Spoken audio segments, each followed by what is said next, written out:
On continue ce forum des sports d'ici avec Christian Schex. Christian Schex qui va nous parler du canoë-kayak Alpe-Durance.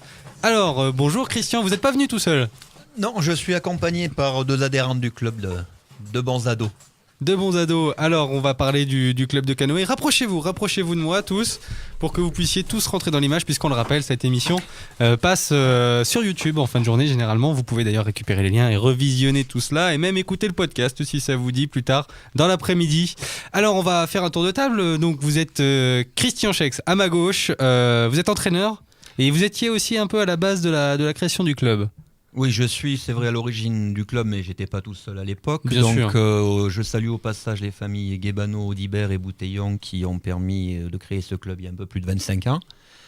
Et j'ai, pour ma part, abandonné le club le temps de faire un gamin là, qui arrive et qui est maintenant licencié. Donc, ça fait 2-3 ans que je me réoccupe à nouveau du club pour faire naviguer ces petits jeunes. Alors justement, parlez-nous un petit peu de ces 2 jeunes qui sont assis à votre gauche. Alors, il y a Anthony qui est là et Dylan qui sont 2 ados du club et qui sont des piliers du club puisqu'on les voit sur toutes les sorties et sur tous les stages et sur tous les entretiens et réparations du local, du camion. Et ça comprend ça aussi, et le club. L'activité du kayak, en général, c'est pas que naviguer.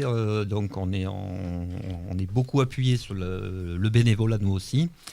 Parce que pour faire du kayak, il faut un camion, une remorque, il faut quelqu'un pour conduire pendant qu'on est sur l'eau, il y a des navettes à faire, il y a des bateaux qui tapent des cailloux, bien entendu, de temps en temps, il faut les réparer, les entretenir. Donc, tout le monde est là pour ça, quoi.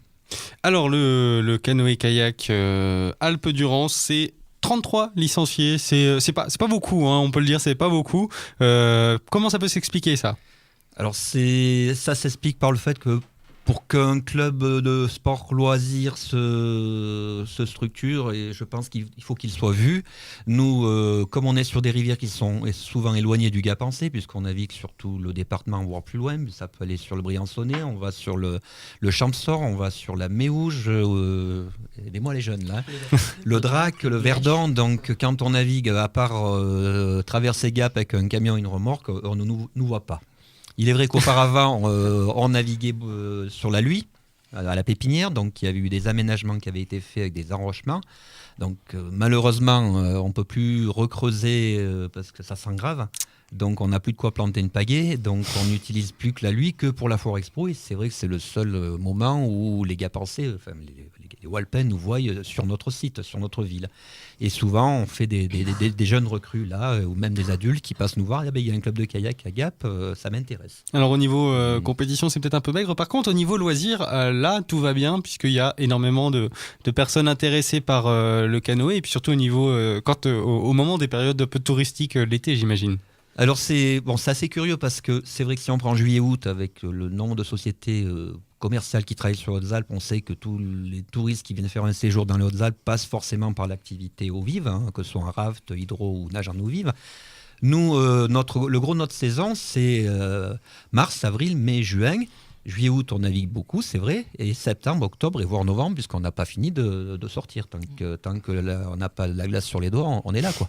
Et alors justement, là, vous allez rentrer en période d'hibernation, c'est ça ? Voilà. Parce qu'on va bientôt arriver à novembre. Alors c'est ça qui est intéressant aussi, c'est que comme on va passer dans la période hiver, à partir des mois très froids on va dire jusqu'au mois de mars, on bénéficie d'un créneau en piscine place de la République à Gap qui nous permet de nous entraîner en eau chaude et de faire l'apprentissage des jeunes débutants ou du renforcement pour les adultes, notamment l'apprentissage de l'esquimotage, des appuis, des points techniques. L'esquimotage, c'est ce qui nous permet de nous remettre à l'endroit quand on est à l'envers, pour simplifier. Oui, c'est vrai que c'était bien de le préciser. Voilà. C'était une question justement que j'allais soulever. Vos compétitions, comment ça se passe ? Vous êtes au niveau départemental. Qu'est-ce qu'on demande aux sportifs qui y participent ? Comment ça se passe vraiment ? Alors sur les 2-3 saisons écoulées, nous on s'est contacté au niveau des jeunes de participer au championnat départemental, donc, qui est organisé par le comité départemental et les clubs locaux. qui se fait sur 4 manches. Donc on est organisateur d'une manche sur Tallard, nous. Et on va dire qu'on s'est arrêté là pour le moment, puisque ce qui nous intéressait, c'est d'abord de recréer une structure club avec des gens, une vie de club. Alors maintenant que la vie de club elle est présente, on aimerait bien passer à l'échelon supérieur, surtout avec nos jeunes.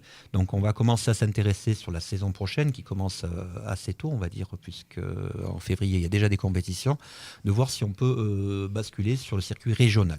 Alors ça justement, c'est peut-être lié à la restructuration du club, c'est ça? Il y a des nouveaux projets, il y a une nouvelle ambition, il y a un nouveau dynamisme? Oui, alors les ambitions, j'ai envie de dire, elles commencent dès demain, puisque les jeunes qui sont là partent en stage sur un bassin de slalom, là, sur le Rhône, entre Valence et Lyon, Saint-Pierre-de-Bœuf pour les connaisseurs, et où c'est un bassin artificiel avec une eau qui est un petit peu chaude et un bassin qui est très chaud, mais c'est pas le terme approprié, c'est-à-dire qui bouge beaucoup et qui est très franc.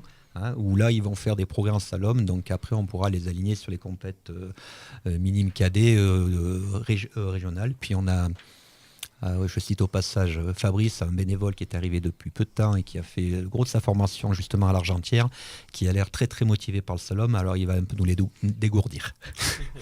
Alors justement, les jeunes, on va se tourner vers vous. Dylan et Anthony, vous, le stage qui vous attend demain, c'est quoi? Pourquoi? C'est pour le plaisir? Vous allez vous faire un peu du mal pour le plaisir, si je puis dire? C'est pour progresser en slalom déjà, et après on espère apprendre d'autres choses, voilà. Et puis se faire plaisir surtout. Voilà, comme disait Anthony, c'est déjà pour progresser pour pouvoir être meilleur entre guillemets pour les compétitions et pour pouvoir monter sur des échelons supérieurs. Voilà. Qu'est-ce qui vous a fait basculer tous les deux dans le canoë, alors qu'ici on est plutôt sur une tradition de ski? Il y a peut-être un peu, il y a peut-être aussi du foot, et puis il y a du hockey surtout. Pourquoi le canoë? Enfin, moi c'est mon père qui en faisait déjà, oui. avec le ski de fond aussi. Donc je fais du ski de fond et du canoë-kayak. Bon voilà, donc le canoë-kayak ça m'a bien plu. Au début j'y arrivais pas du tout, puis ça commence à faire 6 ans que je fais du kayak. Puis je me suis bien, comment dire, acclimaté peut-être, voilà, bien habitué. Et vous, Dylan? Moi j'ai connu Anthony il y a 4 ans à peu près. Donc c'est lui qui vous a fait basculer? Voilà. Et quelle famille? et Christian aussi, donc Anthony m'a dit moi je fais du canoë, j'ai dit j'aimerais bien essayer. Et maintenant, ça fait 4 ans que j'en fais. Bon, et ça me plaît. Et c'est plus un sport, c'est une passion pour moi. Qu'est-ce qui vous plaît justement dans le canoë? Parce que c'est vrai qu'on est un peu dans l'eau. On imagine qu'elle n'est pas forcément très, très chaude ici. Comment ça se traduit pour vous, la passion, les émotions que vous retrouvez dans le canoë? Ça met un peu d'action, quoi. Et quand on est dans les gros rapides, on a envie de continuer. On a envie l'adrénaline de se faire mal, quoi. Voilà, l'adrénaline qu'il y a quand on est dans une rivière, qu'on connaisse ou qu'on connaisse pas. D'ailleurs, ça nous plaît, même l'esprit de groupe qu'on a. Comme on se connaît un peu tous, c'est même plus un esprit de groupe, c'est une grande famille. Vous êtes bien partis pour prendre la relève.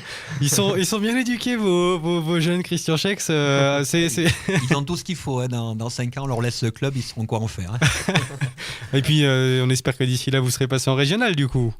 C'est vraiment un gros... ça vous intéresserait, vous les jeunes, de partir dans une division un peu supérieure, dans un championnat plus relevé? Oui, moi j'aimerais bien faire un peu de régional pour voir comment ça se passe et voilà, connaître d'autres gens. Comme Anthony, oui, ça me plairait. Surtout qu'on a un nouveau mono qui est arrivé et qu'on remercie d'ailleurs, Fabrice, qui nous donne toujours l'envie d'avancer parce qu'il est très fort et il connaît très bien le kayak, quoi. Et donc voilà, ça nous plaît et on progresse jour après jour. En fait, c'est les jeunes, là, Christian Schex. C'est les jeunes qui vous ont poussé à vouloir éventuellement partir en régional.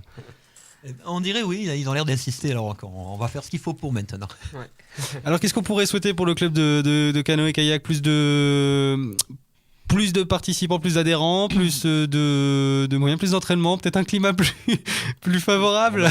Sans embêter mon prédécesseur, mais il faudrait que l'hiver arrive un peu plus tard, quoi. Moi j'aimerais bien une plus grande piscine aussi.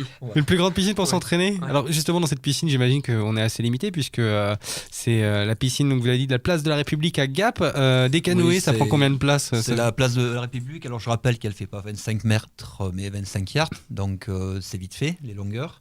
et qu'il n'y a que 4 couloirs. Donc nous, nos bateaux font environ 3 mètres. Donc quand on a fait un virage, on a fait le tour, quoi. Donc pour débuter, ça peut aller. Pour esquimoter, ça peut aller. Mais pour faire un entraînement slalom eau plate, comme on peut le voir de temps en temps sur les gros clubs, sur un bassin de 25 mètres avec 8 couloirs, là ça, nous, on peut pas. Et l'entraînement en extérieur, ça se passe comment? Vous avez ce qu'il faut? Alors en extérieur, tant qu'on est sur des rivières naturelles, là il y a vraiment ce qu'il faut et toute l'année. Après, sur les bassins de slalom, puisque c'est vrai que le slalom est plus porteur en compétition que la descente ou la course à ligne dans le département, faut pas oublier qu'on a l'Argentière qui est un bassin de niveau international, mais qui est peut-être un peu dur pour débuter pour les petites catégories. Nous, on se concentre pour le moment sur Saint-Clément quand il baisse un peu, parce que quand il est trop gros, il est un peu lourd aussi. On va un peu sur Saint-Bonnet, mais le bassin, il a pris une crue, donc il est plus en état. Et là, actuellement, on travaille avec le comité départemental de canoë-kayak et la mairie de Tallard sur un aménagement sous le pont de Tallard, là, pour quelques enrochements, pour obtenir justement un bassin de slalom on va dire de niveau débutant. Ne pas oublier que la base Durance, qui était avec un très faible débit, passe à 5 mètres cubes à partir de janvier 2014. Donc ça devrait être très, très suffisant pour un apprentissage pour les petites catégories. Quand je dis petites catégories, je parle à partir de poussins. Eh bien, là, vous avez 2 gaillards déjà. Et ben voilà, on a tout vu. Je vous rappelle que vous pouvez regarder cette émission sur YouTube plus tard dans la journée. On remercie Christian Schex, merci à vous. Merci à vous. Et puis on remercie bien sûr la relève, Anthony et Dylan qui étaient venus pour le club. Merci à vous les jeunes. Merci aussi.